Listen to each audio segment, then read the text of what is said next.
Okay, today we are going to start with the residential status of person. So when we are talking about the residential person of status of person, one thing is most important, that when we are calculating the tax of a person, we have to consider 3 points. Who earns income, whether the person is resident of India or not. Second one, income arises in the previous year or not. Now current previous year is 2021 and our assessment year is 21-22, correct? Where the income arise, मतलब income India में मिला है या India के बाहर मिला है. Okay, now person का, when we are talking about the status of person, there are two different status of person. Number one, resident of India. Number two, non-resident of India. Okay, number one, resident of, wait a minute. So when we are talking about the residential status of person, there are mainly two types of residential status. One is resident of India and another one is non-resident of India. If a person is a resident of India, again it is divided into two status: resident and ordinary resident. Resident but not ordinary resident. Now forget about this A and B. We are considering resident of India. A person is said to be a resident of India if he satisfies two basic conditions. Okay, किसी भी person को अगर resident of India बोलना है तो उसमें दो basic condition में से कोई भी एक सेटिस्फाई करना जरूरी है. अगर वो दो में से कोई भी कंडीशन सेटिस्फाई करता है तो उसे बोलते हैं रेसिडेंट ऑफ इंडिया. अगर वो दोनों में से कोई भी कंडीशन सेटिस्फाई नहीं कर रहा है तो उसे बोलते हैं non resident of India. Got it? Now let us continue with the condition. First condition, what is the first condition? He is in India during a previous year for a period of 182 days or more. Now our previous year is 2020-21. So he is in India more than 182 days. मतलब last year जो previous year है अपना 1 अप्रैल 2020 से 31 मार्च 2020 तक, उसने total 182 days और उससे ज्यादा वो इंडिया में होना जरूरी है. Got it? अगर वो ये 182 डेज का कंडीशन सेटिस्फाई नहीं करता है तो और मतलब नंबर 2 पे जाने का है. नंबर 2 में आपको दोनों भी कंडीशन सेटिस्फाई करना है. यानी अगर वो नंबर 1 का कंडीशन सेटिस्फाई नहीं कर रहा है तो उसको नंबर 2 में से ए और बी दोनों कंडीशन सेटिस्फाई करना जरूरी है. What is that condition?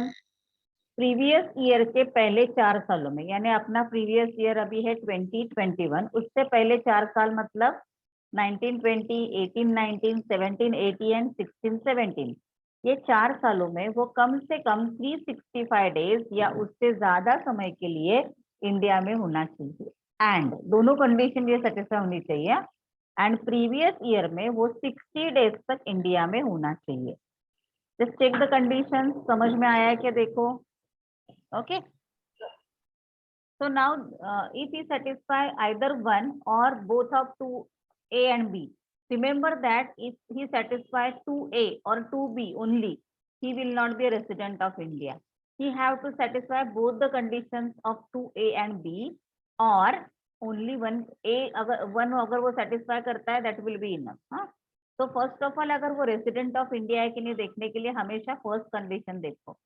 अगर वो फर्स्ट कंडीशन सेटिस्फाई नहीं कर रहा है, if is not satisfying first condition, go to और and see whether he is satisfying A and B both. If he is satisfying either one or two of this condition, he is known as a resident of India. But if he is not satisfying one or two, he is called as non-resident of India. Okay. Now who is a citizen of India? A citizen of India or Indian member of crew, sorry citizen of India जो है, अभी ये जो हमने rule बनाया है, citizen of India मतलब जिसके पास इंडिया का सिटीजनशिप है, वो जैसे वो बॉर्न इन इंडिया है तो उसको सिटीजनशिप ऑफ इंडिया मिला है. तो ऐसा अगर कोई पर्सन है तो ये रूल के लिए उसको एक्सेप्शन मिलता है. क्रू मतलब वो शिप पे वगैरह या ट्रैवल कर रहा है हमेशा, तो उसको ये 60 डेज वाला ये कंडीशन सेटिस्फाई नहीं लगेगा, उसको ओनली 182 डेज का कंडीशन फॉलो करना पड़ेगा. तो दिस इज एन एग्जाम्पशन. हाँ, exception for the this condition. ये जो कंडीशन दिया उसका एक्सेप्शन क्या है अगर वो पर्सन क्रू मेंबर है तो उसको ये 60 डेज यानी सेकेंड वाला कंडीशन उसको देखना ही नहीं है, उसको फर्स्ट वाला 182 डेज वाला ही सेटिस्फाई करना है। Okay, a citizen of India और a person of Indian origin who being outside India comes to visit India for the previous year, उसको भी 182 डेज का ही कंडीशन लगेगा। अभी यहाँ पे क्या बोला है, सिटीजन ऑफ इंडिया और person origin of Indian origin. अभी सिटीजन ऑफ इंडिया मतलब जिसके पास इंडियन सिटीजनशिप है वो, ओके, जिसके पासपोर्ट पे सिटीजनशिप इंडिया लिखा है वो, या a person of Indian origin. अभी किससे बोलते हैं इंडियन ओरिजिन का पर्सन? A person is deemed to be Indian origin अगर उसके पेरेंट्स या ग्रैंड पेरेंट्स अनडिवाइडेड इंडिया के पार्ट है, यानी 1947 के इंडिया में अगर उसके पेरेंट्स या ग्रैंड पेरेंट्स बॉर्न हुए हैं तो उसे बोलते हैं इंडियन ओरिजिन। जब इंडिया पाकिस्तान बांग्लादेश सब मिलके एक ही कंट्री था, तब अगर उसके पेरेंट्स या ग्रैंड पेरेंट्स बॉर्न हुए या वहां पे रहते थे, बॉर्न हुए हैं वहां पे, तो उसे क्या बोला जाता है? अ पर्सन ऑफ इंडियन ओरिजिन। तो ये दो ए और बी उनका एक्सेप्शन है कि जिनको ये सेकंड वाला कंडीशन देखना ही नहीं, उनको हमेशा फर्स्ट कंडीशन सेटिस्फाई करना है। ओके, अगर वो पर्सन ये दोनों में से कोई भी कंडीशन सेटिस्फाई नहीं कर रहा है तो he is known as non resident of India. Okay, now अगर वो पर्सन रेसिडेंट ऑफ इंडिया हो गया, यानी दोनों में से एक कंडीशन उसने सेटिस्फाई किया, तो फिर हमें ढूंढना है, देखो अगर वो रेसिडेंट ऑफ इंडिया है तो अगेन टू टाइप्स है, resident and ordinary resident, resident but not ordinary resident. अब पहला देखते हैं। पहले तो हमने देखा कि वो रेसिडेंट ऑफ इंडिया है क्या, yes he is a resident of India. अगर वो रेसिडेंट ऑफ इंडिया है तो फिर एडिशनल कंडीशन देखना है।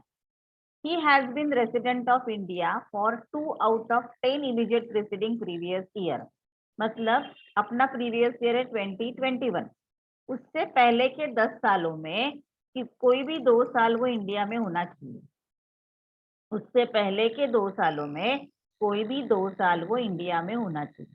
ओके, दूसरा एंड है बोलो, मतलब दोनों कंडीशन सेटिस्फाई होनी चाहिए। And he has been in India for 730 days or more during last 7 years immediately preceding previous year, and previous year के last 7 years में मिला के टोटल मिला के 730 डेज वो इंडिया में होना चाहिए। Got it? अगर वो रेसिडेंट ऑफ इंडिया है और वो ये दोनों भी एडिशनल कंडीशन सेटिस्फाई करता है तो उसे बोला जाता है are and O are.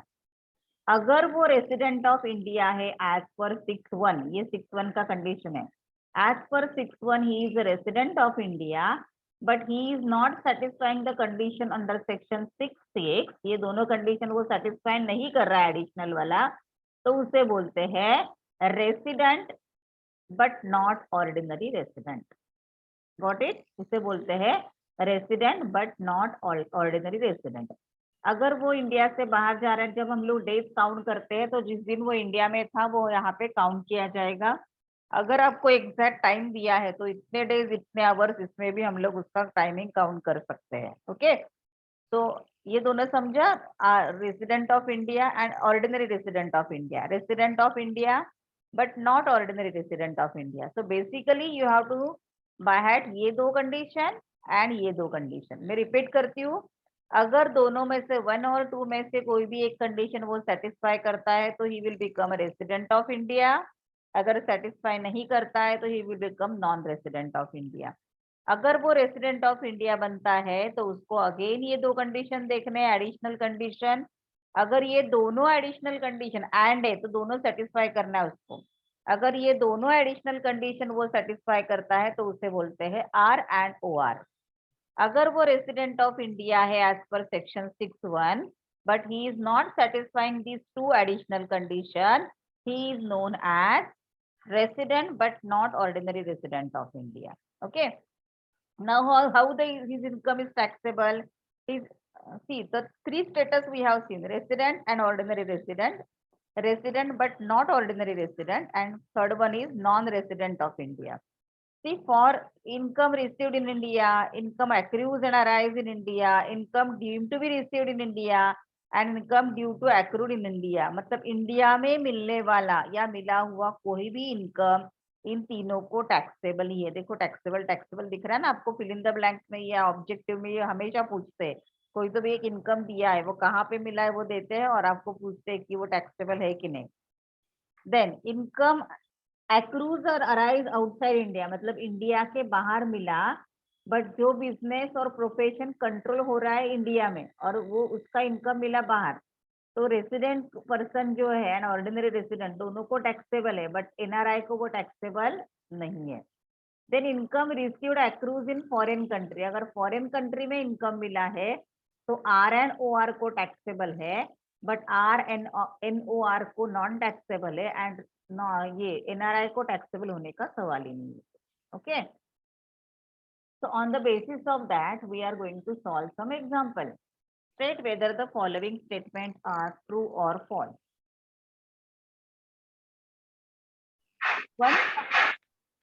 Once a person resident in previous year, he deemed to be resident for subsequent previous year.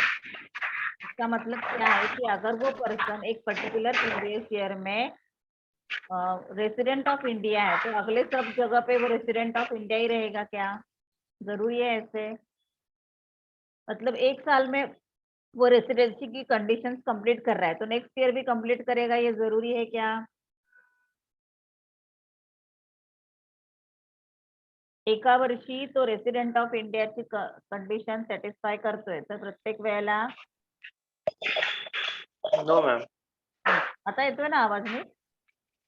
म्हणजे इंटरनेट, म्हणजे असं काही जरुरी नाहीये की तो या वर्षी रेसिडेंट ऑफ इंडिया आहे तर पुढच्या वर्षी पण रेसिडेंट ऑफ इंडियाच्या कंडिशन सॅटिस्फाय करेल, असं होऊ शकतं ना. तो पुढच्या वर्षी इंडियाच्या बाहेर गेला ना, आलाच नाही अजिबात, एकही दिवस आला नाही, तो दिस स्टेटमेंट हा बरोबर त्याच्यावरती ना. हा, तो जर इंडियात नोकरीच्या बाहेर गेला समजा 1 एप्रिलला आणि तो 2 वर्ष आलाच नाही तर त्याचं स्टेटस बदलू शकतं ना. हो, तर मग तो एनआरआय होतो. हा, म्हणजे त्याचं त्या कंडिशनवर अवलंबून आहे. 60 दिवस पण तो इंडियात राहिला नाहीये म्हणजे त्याला कुठलीच कंडिशन सॅटिस्फाय होत नाही ना, बरोबर. रेसिडेंट होऊन जाईल. रेसिडेन्शियल स्टेटस, हा, even though he is a citizen of India he become non resident, असं होऊ शकतं. त्याच्या पासपोर्टवर इंडियाचं नाव आहे पण तो नॉन रेसिडेंट ऑफ होऊ शकतो. हा, residential status is to be determined on the basis of stay in India during assessment year. Is it correct? No, false. False. It is basis on the It basis is on the of basis of previous year. very good previous year. Foreign income of a resident of ordinary resident is wholly taxable in India. Foreign income True. of resident and R and OR, हे बघ इथे दिसतंय ना, R and OR हा table taxable आहे ना. हा, foreign income असेल तरी टॅक्सेबल आहे. Next, income deemed to be accrued arise in India taxable for all types of assets. Correct, India मध्ये मिळणारं कोणतंही इन्कम टॅक्सेबल आहे. करेक्ट, ते सगळ्यांना टॅक्सेबल आहे. सगळ्यांना taxable. A person is deemed to be in Indian origin if his grandparents were born in undivided India. True. 1947 च्या आधी जर ते इंडियामध्ये born झाले असते तर मग A person is very good. A person is deemed to be of Indian origin if his father was born in Pakistan before independence. True. He is from True. Indian origin. Yes. 1947 च्या आधीच त्याचे A father person born is झाले. correct, very good. A person is deemed to be an Indian origin if his mother was born in Nepal. Nepal. Nepal. Nepal. False. Nothing relationच नाही ना इंडियाशी काही. हा बरोबर point आहे. ना भारत ना पाकिस्तान ना बांगलादेश ना 1947 च्या आधी. Total income of a person is determined on the basis of citizenship of India. No, false. On the basis of residential status na. Yes. Residential status of a person may change from year to year. Yes. True. Yes. True. Indian income is taxable in all types of assessee. Assessee. Yes. True. Okay. Now let us start with the one simple sum. एक छोटा सा सम लेते हैं फिर stop करेंगे हम लोग. हाँ, Mr. Anmol, an Indian citizen, came to India for first time on 1st October 2020. After he left India 10 years back. उसने इंडिया कब छोड़ा था? 10 साल पहले.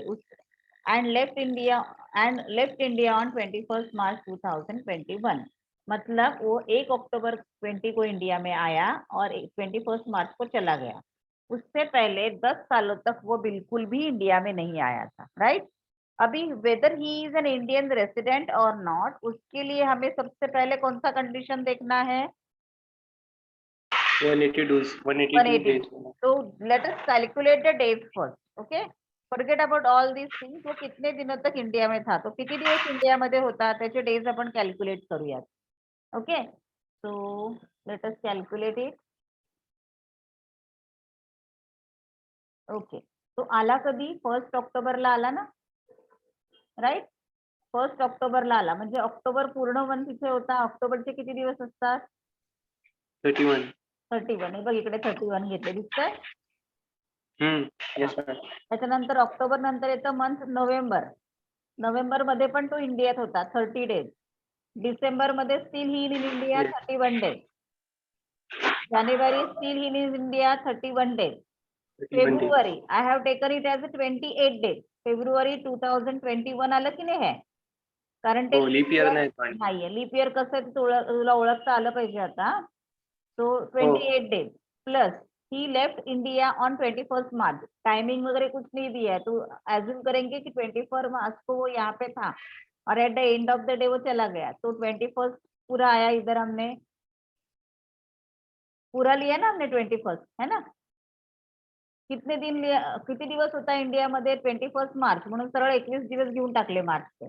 मग या सगळ्या डेटची टोटल करा. Make the total of this date. Okay. 172, correct? 172 days. Yes, ma'am. हाँ, 172. 172 days he will in the India. तो 182 का कंडिशन वो सॅटिस्फाय कर रहा है क्या? नाही, म्हणजे पहिली नाही. कंडिशन गेली. दुसऱ्या कंडिशन मध्ये असं म्हटलं होतं त्यांनी की तो 60 डेज असला पाहिजे. ओके, तो 60 पेक्षा जास्त दिवस आहे, पण लास्ट 4 वर्षामध्ये तो कमीत कमी 365 डेज असायला पाहिजे. दुसरी कंडिशन, करेक्ट? हां. मग तो मागच्या 10 वर्षात तो इंडियातच आला नाही, मग 4 वर्षात 365 डेज कंप्लीट होतील का? नाही, मग तो येणार आहे. हा, म्हणजे तो non resident of India. As he is not satisfying condition 1 and 2 as well. दोन्ही कंडिशन तो सॅटिस्फाय करत नाही, म्हणून he will become an non resident of India. Got it? Yes, ma'am. Okay.